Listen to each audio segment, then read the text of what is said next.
President of the International Fund for Agricultural Development, Mr. Gilbert Hongbo, distinguished ministers, excellencies, ladies and gentlemen. It is a pleasure to be invited to speak to IFAD Governing Council. Agriculture is central to human survival. IFAD has made a significant contribution to enhancing agricultural production in the developing countries. Today, the world confronts a looming agricultural crisis. The global population will soon reach 8 billion people. 600 million suffer from hunger. Over 100 million children are stunted due to undernourishment. Unfortunately, the COVID-19 pandemic is likely to push another 100 million people into extreme poverty. Over 20 countries are food insecure. The World Food Programme has warned of the danger of famine in some of the poorest countries and conflict zones. The world faces multiple challenges in recovering from the pandemic and achieving vital first two sustainable development goals: no poverty and zero hunger. There is lack of financing, shortage of investment, trade distortions, unsustainable production and consumption patterns, degradation of agricultural lands and forests, an impending water crisis, loss of biodiversity, and polluted rivers and oceans. We need a revolution in our vision of our future. The COVID-19 pandemic and the climate crisis should drive home the message to all, rich and poor, weak or powerful, that their destinies are intertwined. We will perish or survive together. The concepts of geostrategic adversaries, of regional or global domination, of the political advantages of foreign intervention and occupation, and the oppression of peoples are outdated and will soon be seen as irrelevant. We need a common plan and strategy for global recovery and survival and prosperity of all humanity. In response to the recession triggered by the COVID-19 crisis, I proposed a global initiative on debt relief last April. The debt suspension announced by the G20 and the emergency lending programs of the World Bank, IMF, and others have provided some breathing space. But, according to the latest estimates, the developing countries need $4.3 trillion to recover from the pandemic and achieve the SDGs. Last December, at the special session of the UN General Assembly, I proposed several measures for generation of early financing to enable developing countries' recovery from the COVID-19 crisis.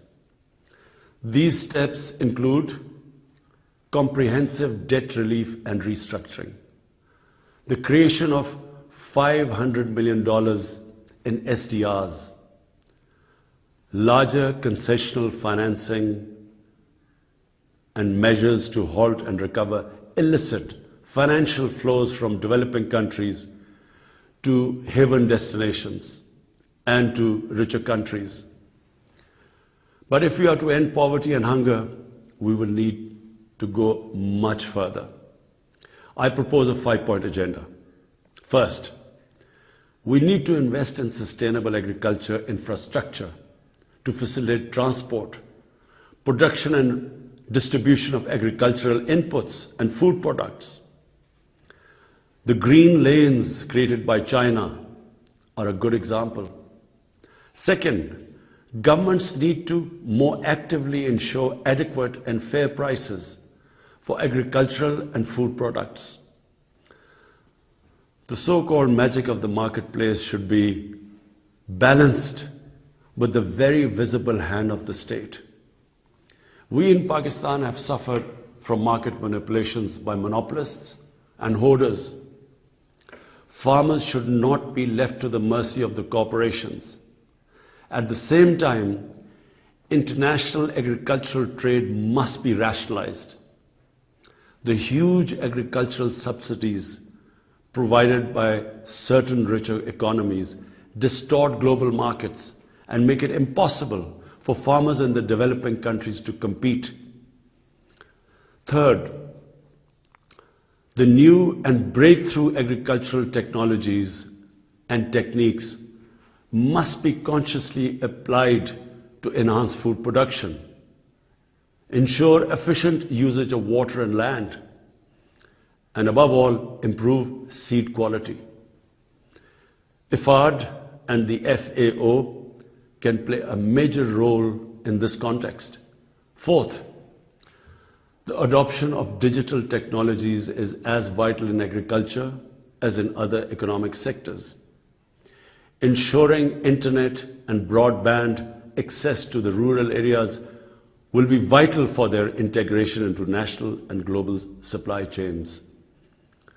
Fifth, and perhaps the most important, we must rethink our patterns of food consumption and production.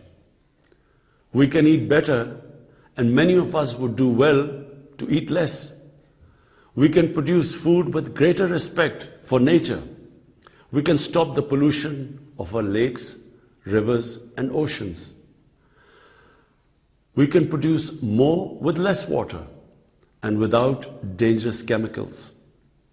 I further propose that a new strategy for sustainable food production and consumption should be considered and adopted at the Food Systems Summit next year. Excellencies, in Pakistan, we have integrated the Sustainable Development Goals into our National Development Plan. My government has accorded the highest priority to achieve SDG 1, which is no poverty, and SDG 2, zero hunger.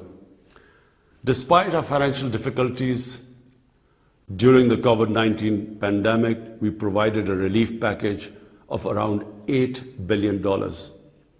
It included emergency cash assistance to the poorest families and other vulnerable groups, including women and children. We did so through our ESAS program, which means compassion, fully utilizing digital technologies and databases.